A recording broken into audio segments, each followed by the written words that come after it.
تسلیم بن محمد رفیع اور یہ ہے میری یوٹیوب چینل۔ اب میں آپ کے سامنے سورہ کاف کا جو ترجمہ ہے وہ میں آپ کے سامنے پڑھتا ہوں، اور میں یہ آپ لوگوں سے اپیل کرتا ہوں کہ جیسے حضور پاک نے صلی اللہ علیہ وسلم سے ایک روایت ہے کہ آپ نے فرمایا کہ ہر جمعے کے جمعے جو سورہ کاف پڑھے گا اس میں بڑی برکتیں ہیں، تو میں سورہ کاف کا ایکچولی بجائے صرف عربی پڑھنے کے میں اس کا ترجمہ آپ کو بتاتا ہوں، تاکہ آپ کو یہ پتہ چلے کہ یہ اس صورت میں یہ کیا لکھا ہے، اللہ تعالیٰ اس میں کیا کہہ رہا ہے۔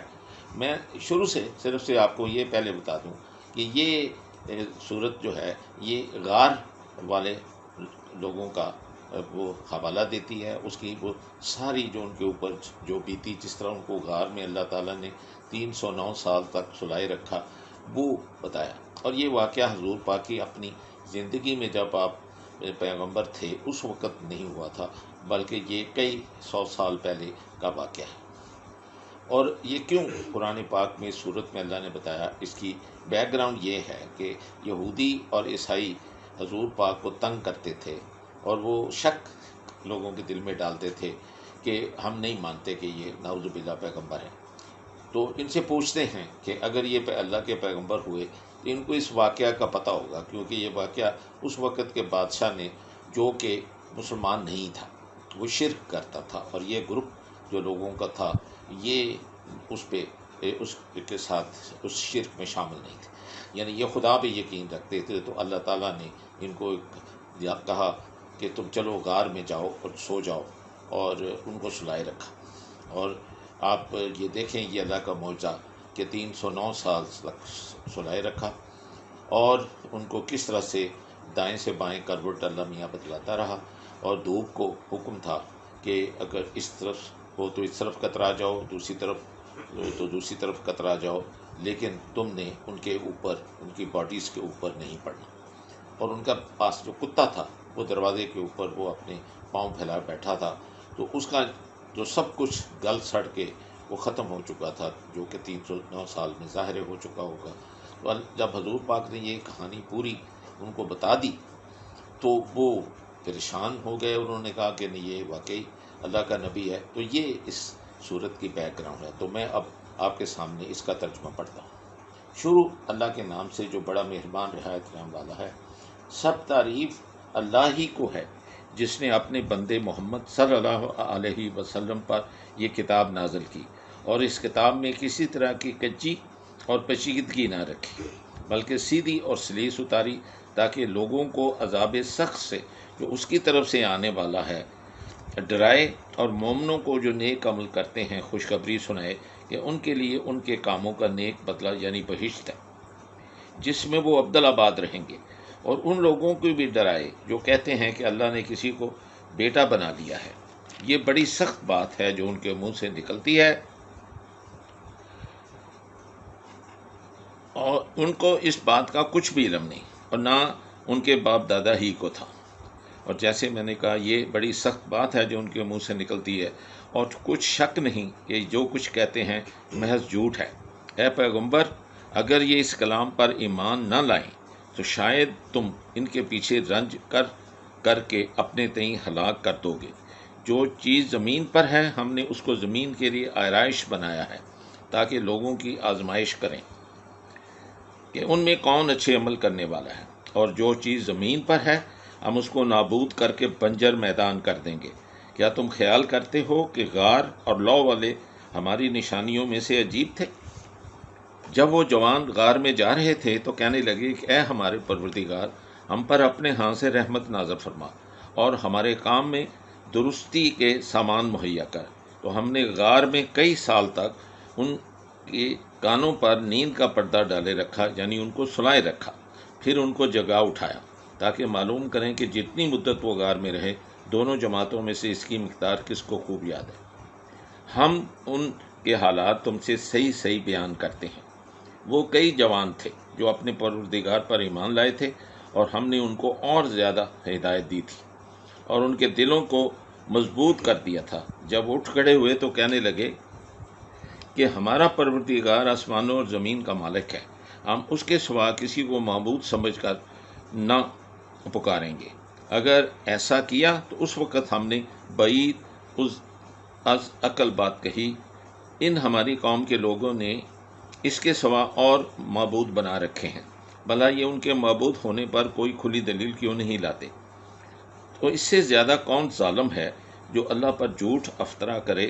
اور جب تم نے ان مشرکوں اور جن کی یہ اللہ کے سوا عبادت کرتے ہیں ان سے کنارہ ہی کر لیا ہے تو غار میں چل رہو، تمہارا پروردگار تمہارے لیے اپنی رحمت وسیع کر دے گا اور تمہارے کاموں میں آسانی کے سامان مہیا کرے گا۔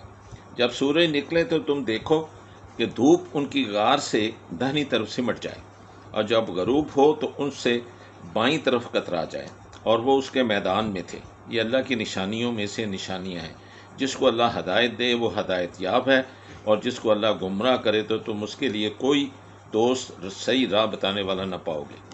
اور تم ان کو خیال کرو کہ جاگ رہے ہیں حالانکہ وہ سوتے ہیں، ہم ان کو دائیں اور بائیں کروٹ بدلاتے تھے، ان کا کتا چوکھٹ پر دونوں ہاتھ پھیلائے ہوئے بیٹھا تھا، اگر تم ان کو جھانک کر دیکھتے تو پیٹھ پھیر کر بھاگ جاتے اور ان سے دہشت میں آ جاتے۔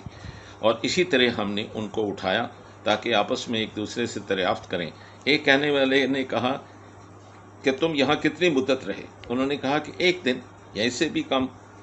انہوں نے کہا کہ جتنی مدت تم اس غار میں رہے ہو تمہارا پروردگار اس سے خوب جانتا ہے۔ اپنے میں سے کسی کو یہ روپیہ دے کر شہر کو بھیجو، وہ دیکھے کہ نفیس کھانا کون سا ہے، تو اس میں سے کھانا لے آئے اور آہستہ آہستہ آئے جائے، اور تمہارا حال کسی کو نہ بتائے۔ اگر وہ تم پر دسترس پالیں گے تو تم کو سنسار کر دیں گے یا پھر اپنے مذہب میں داخل کر لیں گے، اور اس وقت تم کبھی فلاں نہیں پاؤ گے۔ اسی طرح ہم نے لوگوں کو ان کے حال سے خبردار کر دیا تاکہ وہ جانیں کہ اللہ کا وعدہ سچا ہے، اور یہ کہ قیامت جس کا اللہ نے وعدہ کیا ہے اس میں کچھ شک نہیں ہے۔ اس وقت لوگ اس کے بارے میں جھگڑنے لگے اور کہنے لگے کہ ان کے غار پر عمارت بنا دو، ان کا پروردگار ان کے حال سے خوب واقف ہے۔ جو لوگ ان کے معاملے میں غلبہ رکھتے تھے وہ کہنے لگے کہ ہم ان کے غار پر مسجد بنائیں گے۔ بعض لوگ اٹکل پچو کہیں گے کہ وہ 3 تھے اور چوتھا ان کا کتا تھا، اور بعض کہیں گے کہ وہ 5 تھے اور چھٹا ان کا کتا تھا، اور بعض کہیں گے کہ وہ 7 تھے اور 8واں ان کا کتا تھا۔ کہہ دو کہ میرا پروردگار ہی ان کے شمار سے خوب واقف ہے، ان کو جانتے بھی ہیں تو تھوڑے سے لوگ جانتے ہیں۔ تو تم ان کے معاملے میں زیادہ گفتگو نہ کرنا مگر سرسری سی گفتگو کرنا، اور نہ ان کے بارے میں ان میں سے کسی سے کچھ دریافت ہی کرنا، اور کسی کام کی نسبت یہ نہ کہنا کہ میں اسے کل کر دوں گا مگر انشاءاللہ کہہ کر، یعنی اگر اللہ چاہے گا تو کر دوں گا، اور جب اللہ کا نام لینا بھول جاؤ تو یاد آنے پر لے لو، اور کہہ دو کہ امید ہے کہ میرا پروردگار مجھے اس سے بھی زیادہ ہدایت کی باتیں بتائے گا۔ اور اصحاب کہف اپنے غار میں 9 اوپر 300 سال رہے۔ کہہ دو کہ جتنی مدت وہ غار میں رہے اسے اللہ ہی خوب جانتا ہے، اسی کو آسمانوں اور زمین کی پوشیدہ باتیں معلوم ہیں، وہ کیا خوب دیکھنے والا اور کیا خوب سننے والا ہے۔ اس کے سوا ان کا کوئی کارساز نہیں، نہ وہ اپنے حکم میں کسی کو شریک کرتا ہے۔ اور اپنے پروردگار کی کتاب کو جو تمہارے پاس بھیجی جاتی ہے پڑھتے رہا کرو، اس کی باتوں کو کوئی بدلنے والا نہیں، اور اس کے سوا تم کہیں پناہ کی جگہ بھی نہیں پاؤ گے۔ اور جو لوگ صبح و شام اپنے پروردگار کو پکارتے ہیں اور اس کی خوشنودی کے طالب ہیں ان کے ساتھ صبر کرتے رہو، اور تمہاری نگاہیں ان میں سے گزر کر اور طرف نہ دوڑیں کہ تم آرائش زندگانی دنیا کے خواستگار ہو جاؤ۔ اور جس شخص کے دل کو ہم نے اپنی یاد سے غافل کر دیا اور وہ اپنی خواہش کی پیروی کرتا ہے اور اس کا کام حد سے بڑھ گیا تو اس کا کہا نہ ماننا۔ اور کہہ دو کہ لوگو یہ قرآن تمہارے پروردگار کی طرف سے برحق ہے، تو جو چاہے ایمان لائے اور جو چاہے کافر رہے۔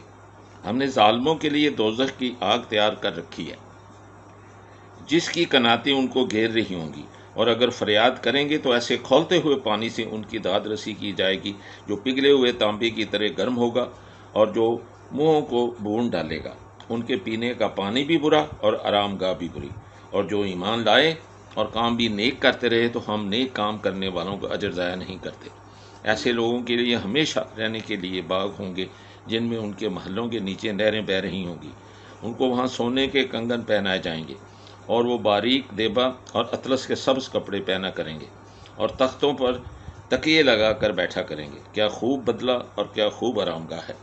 اور ان سے 2 شخصوں کا حال بھی بیان کرو جن میں سے ایک کو ہم نے انگور کے 2 باغ عنایت کیے تھے اور ان کے گردا گرد کھجوروں کے درخت لگا دیے تھے اور ان کے درمیان ایک کھیتی تھی پیدا کرتی تھی۔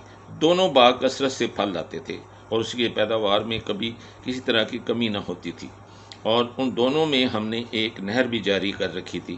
اسی طرح اس شخص کو اس کی پیداوار ملتی رہتی تھی۔ تو ایک دن جب کہ وہ اپنے دوست کے ساتھ باتیں کر رہا تھا، کہنے لگا کہ میں تم سے مال و دولت میں بھی زیادہ ہوں اور جتھے اور جماعت کے لحاظ سے بھی زیادہ عزت والا ہوں، اور ایسی شیخیوں سے اپنے حق میں ظلم کرتا ہوا باغ میں داخل ہوا۔ کہنے لگا کہ میں نہیں خیال کرتا کہ یہ باغ کبھی تباہ ہو، نہ یہ خیال کرتا ہوں کہ قیامت برپا ہو۔ اگر میں اپنے پروردگار کی طرف لوٹایا بھی جاؤں تو وہاں ضرور اسے اچھی جگہ پاؤں گا۔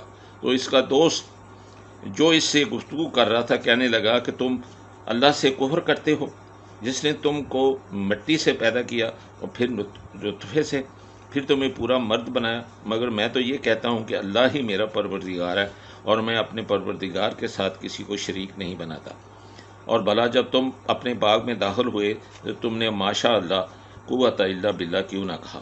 اگر تم مجھے مال و اولاد میں اپنے سے کمتر دیکھتے ہو تو عجب نہیں کہ میرا پروردگار مجھے تمہارے اس باغ سے بہتر باغ عطا فرمائے اور اس تمہارے باغ پر آسمان سے آفت بھیج دے تو وہ صاف میدان ہو جائے اس کی، اور یا اس نہر کا پانی گہرا ہو جائے اور تم اس کو پھر اوپر نہ لا سکو۔ اس کے میووں کو جلد ہی عذاب نے آ گرا اور وہ اپنی چھتریوں پر گر کر رہ گیا۔ تو جو مال اس نے اس پر خرچ کیا تھا اس پر حسرت سے ہاتھ ملنے لگا اور کہنے لگا کہ کاش میں اپنے پروردگار کے ساتھ کسی کو شریک نہ بناتا۔ اس وقت اللہ کے سوا کوئی جماعت اسی مددگار نہ ہوئی، نہ وہ بدلہ لے سکا۔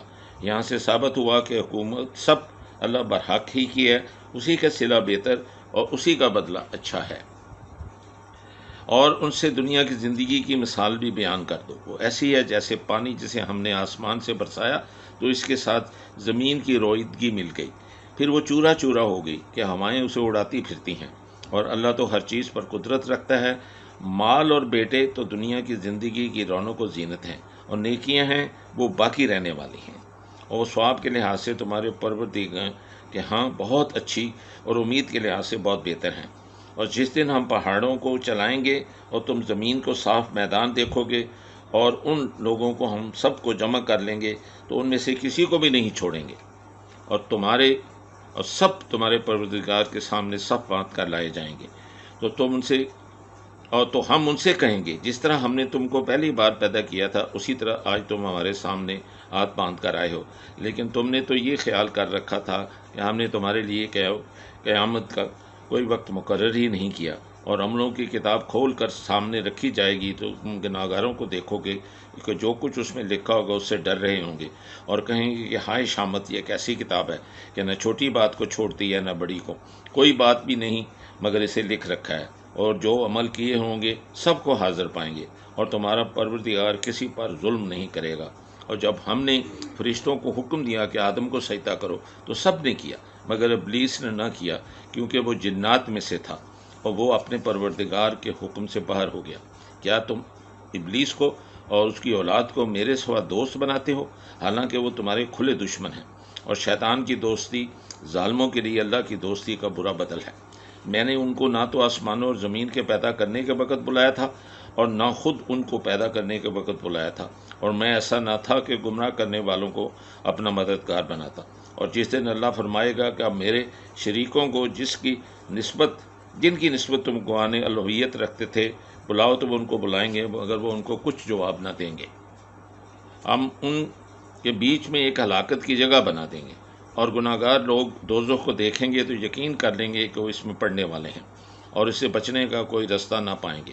اور ہم نے اس قرآن میں لوگوں کے سمجھانے کے لیے طرح طرح کی مثالیں بیان فرمائی ہیں، لیکن انسان ہے کہ سب چیزوں سے بڑھ کر جھگڑالو ہے، اور لوگوں کے پاس جب ہدایت آ گئی تو ان کو کس چیز نے منع کیا کہ ایمان لائیں اور اپنے پروردگار سے بخشش مانگیں، بجوس اس کے کہ اس بات کے منتظر ہوں کہ ان کو بھی پہلے لوگوں کی طرح کا معاملہ پیش آ جائے اور ان پر عذاب سامنے آ موجود ہو۔ اور ہم جو پیغمبروں کو بھیجا کرتے ہیں تو اس لیے کہ لوگوں کو اللہ کی نعمتوں کی خوشخبری سنائیں اور عذاب سخت سے ڈرائیں۔ جو کافر ہیں وہ باطل کی صنعت سے جھگڑا کرتے ہیں تاکہ اس کو حق کو پھسلا دیں، انہوں نے ہماری آیتوں کو اور جس چیز سے ان کو ڈرایا جاتا ہے ہنسی بنا لیا ہے، اور اس سے ظالم کون ہوگا جس کو اس کے پروردگار کے کلام سے سمجھایا گیا تو اس نے اس سے منہ پھیر لیا، اور جو وہ اعمال آگے بھیگ چکا اس کو بھول گیا۔ ہم نے ان کے دلوں پر پردے ڈال دیے ہیں کہ اسے سمجھ نہ سکیں، اور کانوں پر شکل پیدا کر دیا ہے کہ سن نہ سکیں۔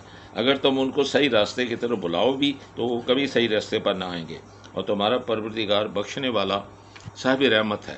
اگر وہ ان کی کرتوتوں کو ان کو پکڑنے لگے تو ان پر جھٹ عذاب بھیج دے، مگر ان کے لیے ایک وقت مقرر کر رکھا ہے، اور اس عذاب سے کوئی پناہ کی جگہ نہ پائیں گے۔ اور یہ بستیاں جو ویران پڑی ہیں، جب انہوں نے کفر سے ظلم کیا تو ہم نے ان کو ہلاک کر دیا اور ان کی تباہی کے لیے ایک وقت مقرر کر دیا تھا۔ جب موسیٰ نے اپنے شاگرد سے کہا کہ جب تک میں دو دریاؤں کے ملنے کی جگہ نہ پہنچ جاؤں ہٹنے کا نہیں، خواہ برسوں چلتا رہوں۔ جب ان کے ملنے کے مقام پر پہنچے، یعنی دو دریاؤں کے ملنے کے مقام پر پہنچے، تو اپنی مچھلی وہاں بھول گئے۔ تو مچھلی نے اس دریا میں سرنگ کی طرح اپنا راستہ بنا لیا۔ جب آگے چلے تو موسیٰ علیہ السلام نے اپنے شاگرد سے کہا کہ ہمارے لیے کھانا لاؤ، کہ اس سفر سے ہم کو بہت تکان ہو گئی ہے۔ تو ان کے شاگرد نے کہا کہ بھلا آپ نے دیکھا کہ جب ہم نے پتھر کے پاس آرام کیا تھا تو میں مچھلی وہیں بھول گیا تھا، اور مجھے آپ سے اس بات کا ذکر کرنا شیطان نے بلا دیا، اور مچھلی نے عجیب طرح سے دریا میں اپنا راستہ بنا لیا۔ موسیٰ نے کہا یہی تو وہ مقام ہے جسے ہم تلاش کرتے تھے۔ تو وہ اپنے پاؤں کے نشان دیکھتے دیکھتے واپس لوٹ گئے۔ وہاں انہوں نے ہمارے بندوں میں سے ایک بندہ دیکھا جس کو ہم نے اپنے ہاں سے نبوت یا نعمت ولایت دی تھی اور اپنے پاس سے خاص علم بخشا تھا۔ موسیٰ علیہ السلام نے ان سے، جن کا نام خضر علیہ السلام تھا، کہا کہ جو علم اللہ کی طرف سے آپ کو سکھایا گیا ہے، اگر آپ میں اس میں سے مجھے کچھ بلائی کی باتیں سکھائیں تو میں آپ کے ساتھ رہوں۔ خضر علیہ السلام نے کہا کہ تم میرے ساتھ رہ کر صبر نہیں کر سکو گے، اور جس بات کا تمہیں خبر ہی نہیں اس پر تم صبر بھی کیوں کر سکتے ہو؟ تو موسیٰ علیہ السلام نے کہا کہ اللہ نے چاہا تو آپ مجھے صابر پائیے گا، اور میں آپ کی ارشاد کے خلاف کچھ نہیں کروں گا۔ تو خضر علیہ السلام نے کہا کہ اگر تم میرے ساتھ رہنا چاہو تو شرط یہ ہے کہ مجھ سے کوئی بات نہ پوچھنا جب تک کہ میں خود اس بات کا ذکر تم سے نہ کر دوں۔ تو دونوں چل پڑے، یہاں تک کہ جب کشتی میں سوار ہوئے تو خضر علیہ السلام نے کشتی کو پھاڑ ڈالا۔ موسیٰ نے کہا کیا آپ نے اس کشتی کو اس لیے پھاڑا ہے کہ سواروں کو غرق کر دیں؟ یہ تو آپ نے بڑی عجیب بات کی۔ خضر علیہ السلام نے کہا کیا میں نے نہیں کہا تھا کہ تم میرے ساتھ صبر نہیں کر سکو گے؟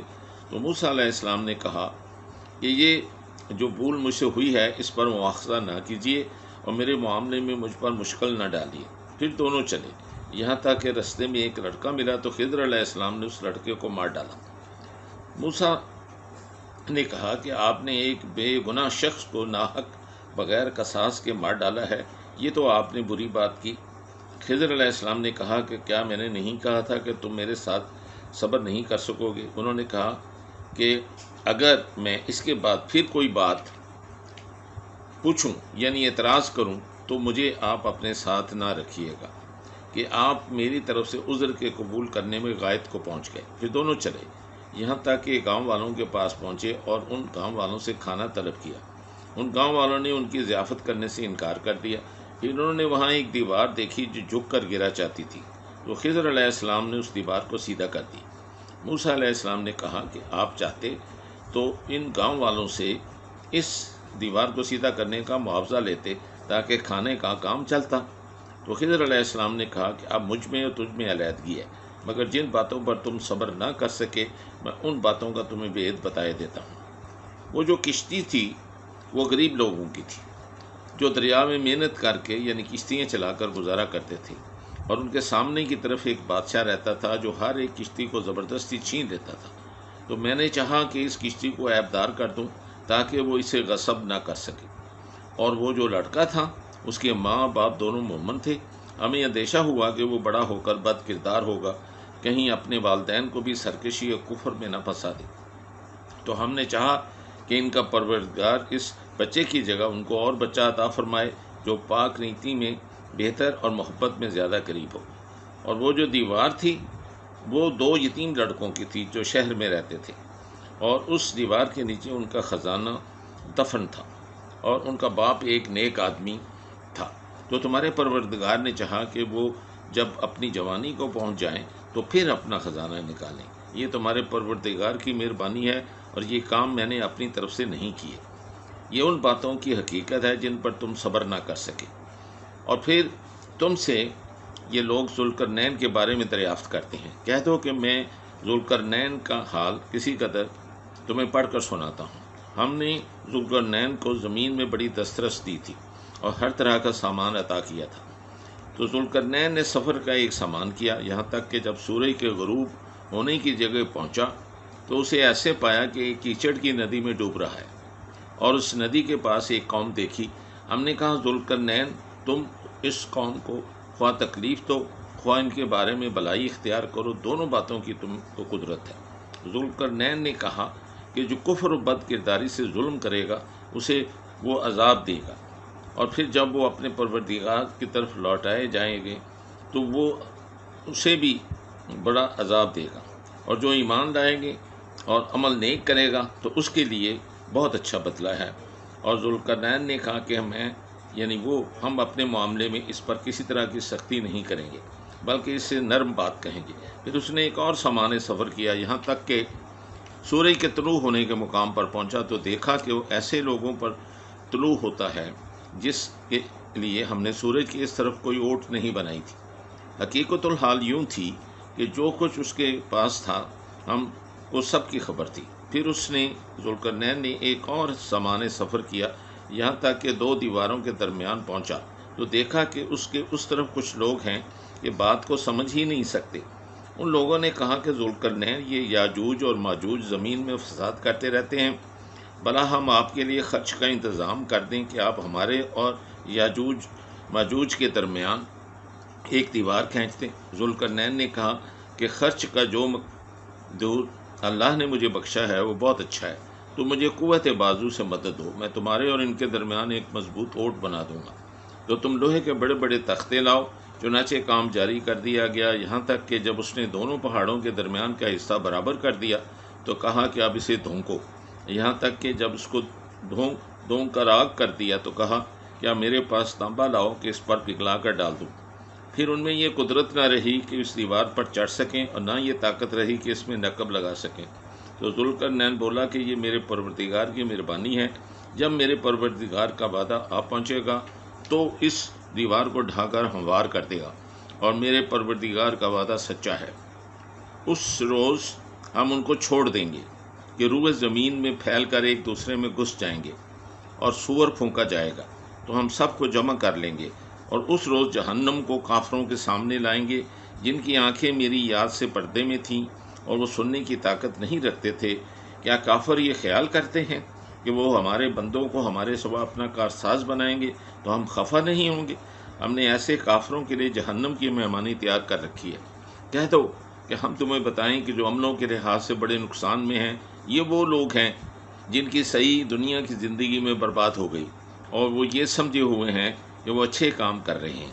یہ وہ لوگ ہیں جنہوں نے اپنے پروردگار کی آیتوں اس کے سامنے جانے سے انکار کیا تو ان کے اعمال ضائع ہو گئے، اور ہم قیامت کے دن ان کے لیے کچھ بھی وزن قائم نہیں کریں گے۔ یہ ان کی سزا ہے، یعنی جہنم، اس لیے کہ انہوں نے کفر کیا اور ہماری آیتوں اور ہمارے پیغمبروں کی ہنسی اڑائی۔ جو لوگ ایمان لائے اور عمل نیک کیے ان کے لیے بخشش کے باغ مہمانی کے لیے ہوں گے، وہ ہمیشہ ان باغوں میں رہیں گے اور وہاں سے مکان بدلنا نہ چاہیں گے۔ کہہ دو کہ اگر سمندر میرے پروردگار کی باتوں کے لکھنے کے لیے سیاہی ہو تو قبل اس کے کہ میرے پروردگار کی باتیں تمام ہوں سمندر ختم ہو جائے، اگرچہ ہم ویسا ہی سمندر اس کی مدد کو اور کیوں نہ لائیں۔ کہہ دو کہ میں تمہاری طرح کا ایک بشر ہوں، البتہ میری طرف وحی آتی ہے۔ تمہارا معبود وہی ایک معبود ہے، تو جو شخص اپنے پروردگار سے ملنے کی امید رکھے چاہیے کہ عمل نیک کرے اور اپنے پروردگار کی عبادت میں کسی کو شریک نہ بنائے۔